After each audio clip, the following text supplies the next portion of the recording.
Okay, let's dive into something that's, well, it's pretty dense, isn't it? Biblical end times, especially the book of Revelation. Absolutely. And when you look at how people interpret it, the variety is just staggering. You can find totally different views, sometimes even within the same church group. It's wild. And one thing the sources really highlight is this sort of hidden history behind many modern views. Exactly. It's like we approach Revelation with glasses we don't even know we're wearing. For a lot of believers today, particularly maybe in places like, say, Korean Christianity, as the sources mention, their baseline understanding is often heavily shaped by dispensationalism. Right, the framework brought in by Western missionaries back in the early 1900s. People like Moody and Schofield. That's the one. And often it's a subconscious influence. People might not even know the historical roots of their own beliefs about the end times. So there's this powerful, almost invisible layer shaping how we read this book. Yeah. Our goal today, then, is to unpack the main ways people have understood millennialism historically. But before we jump into the theories, how do we even start? How do you study Revelation without just, picking your favorite outcome? That's the critical first step. We need some ground rules. The sources suggest a few key principles. First, really try to only seek what the Bible itself says, not what a particular system dictates. Okay, stick to the text. Yeah. Second, avoid making absolute definitive claims about any single theory being the final answer. It's complex. Acknowledge the limits of our understanding. Precisely. And tied to that, recognize that no single theological camp has cornered the market on truth here. Each view has strengths and weaknesses. Right. But maybe the most important point, the common thread you find woven through all these different interpretations, is the certainty of Christ's return. That fact isn't debated. That's the anchor point. Okay, so that brings us to millennialism itself. This is all about interpreting the 1,000 years in Revelation chapter 20, right? Verses 4 and 5. Exactly. Is it a literal 1,000 years on the calendar, or is it symbolic of something else? How you answer that and how it relates to Christ's second coming defines the main views. So let's break them down. There are three main historical perspectives. Where should we start? Well, let's start with amillennialism. This view was really dominant for a long time, historically speaking. Think Augustine, the reformers like Luther and Calvin. Okay, amillennialism. A meaning no millennium. Essentially, yes. It rejects a literal 1,000-year reign of Christ on earth after he returns. Instead, it interprets that 1,000 years symbolically. Symbolically of what? Of the entire period between Christ's first coming and his second coming. So basically, the church age we're living in now is the millennium, in a spiritual sense.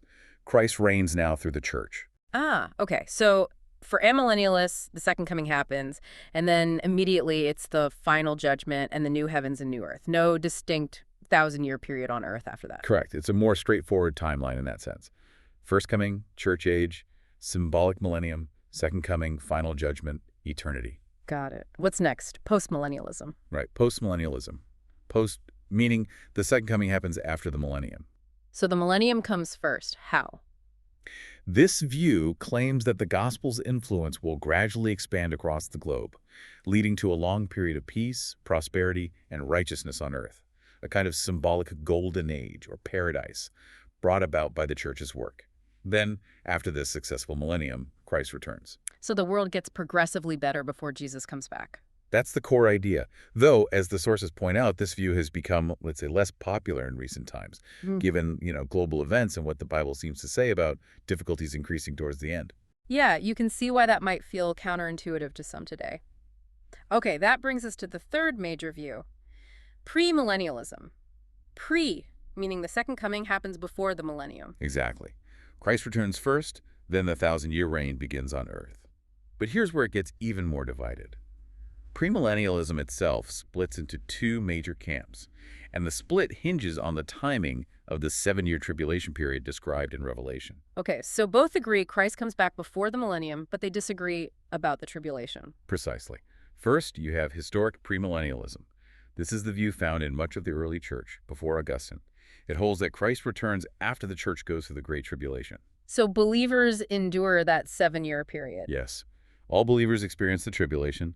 Then Christ returns to defeat evil, resurrect believers, and establish his 1,000-year kingdom on earth. Okay, that's historic premillennialism. What's the other flavor? The other, and culturally much more prominent view today, is dispensational premillennialism.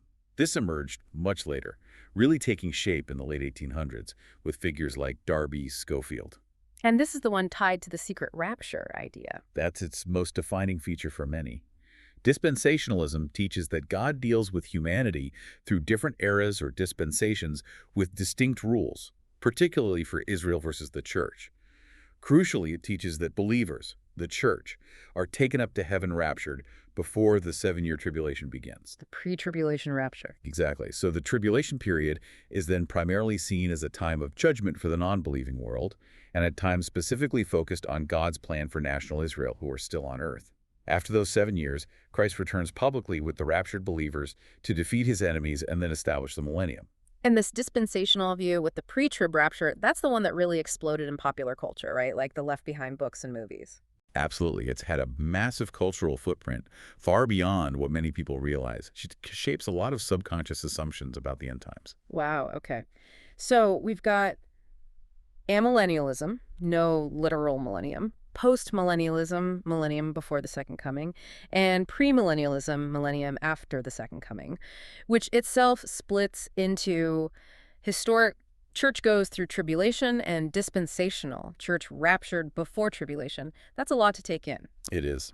So for you listening, looking at all these different, sometimes conflicting roadmaps, why does wading through all this matter? Why isn't Revelation just optional advanced reading? Well, stepping back to see the bigger picture, Revelation isn't just an appendix, it's the capstone. It's the only book in the New Testament that really lays out the culmination, the signs, the promise, the details of Jesus' second coming. It completes the whole story that starts in Genesis. It ties everything together. So understanding it, or at least wrestling with it, is crucial for understanding the whole biblical narrative. Right. So the main takeaway seems to be, listen to the different views, understand their history, like we've tried to sketch out, but don't stop there. Right. Ultimately, you have to go back to the source. Read Revelation itself prayerfully, carefully, and try to see how it connects with the flow of the entire Bible from beginning to end. Discernment is key. Ask God for wisdom as you read his word. Exactly. And maybe a final thought to leave you with, something a bit provocative. Remember the Pharisees during Jesus' first coming? Yeah. They had their scriptures, their prophecies, but they had a rigid, incorrect framework for interpreting them. They missed the Messiah standing right in front of them because he didn't fit their expectations. Oof. That's a sobering thought. It is. The point is, misunderstanding Revelation, holding on to a potentially flawed framework without examining it against the text, could, in theory, cause believers today to misunderstand the signs or miss the true significance of the events surrounding the second coming. Knowing the truth matters, even if it makes us uncomfortable or challenges what we've always assumed. We have to be willing to engage honestly.